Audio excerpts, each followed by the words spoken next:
এবার লবণগুলোর সাথে পানি মিক্সড করতে হবে ওখানে। আর একটু লও, বুটবুটে নিয়ে উঠতেছে। হ্যাঁ হয়েছে। এখন খালি এটা লইয়া তুমি নাড়া দাও, একটু নাড়া দিয়া লবণটা একটু ইয়ে করে ফেলো, গোলায় ফেলো। হ্যাঁ হয়েছে। এবার তুমি যাইতে থাকো, তো যাইতে যাইতে বাকি লবণ গুলে যাবো। তুমি প্লেটে কিন্তু লবণ দিও না, খালি পানিটাই দিবা। হ্যাঁ হ্যাঁ, দিতে থাকো। বিসমিল্লাহ। প্রতি শতাংশ হিসাবে 200 থেকে 250 গ্রাম লবণ পরিমাণ মতো ছিটিয়ে দিতে হবে। সাথে পেঁপে গাছও লাগানো হয়েছে।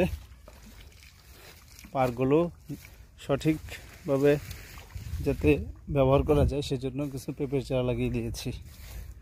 দোয়া করবেন সবাই। পুকুরে মাছ চাষে আমরা অনেক সময় রোগ, পরজীবী এবং পানির গুণগত সমস্যার সম্মুখীন হই।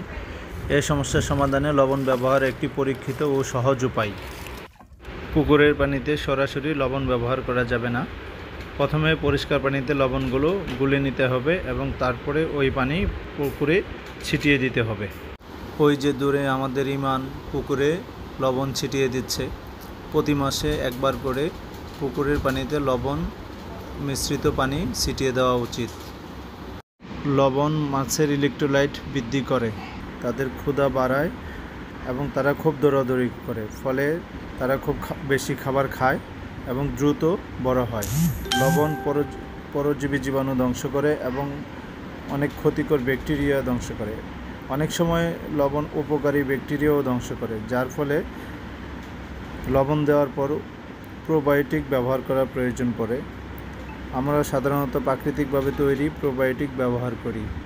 লবণ ও প্রোবায়োটিক সঠিকভাবে ব্যবহার মাছকে সুস্থ রাখে, দ্রুত বৃদ্ধি করে এবং উৎপাদন বাড়ায়।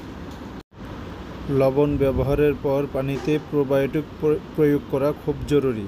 এটি আবার উপকারী ব্যাকটেরিয়াকে ফিরিয়ে আনে এবং পানির পরিবেশ উন্নত করে। তবে লবণ ব্যবহারের সাথে সাথে প্রোবায়োটিক ব্যবহার করা যাবে না, অন্ততপক্ষে 1 দিন পর প্রোবায়োটিক ব্যবহার করতে হবে। ধন্যবাদ।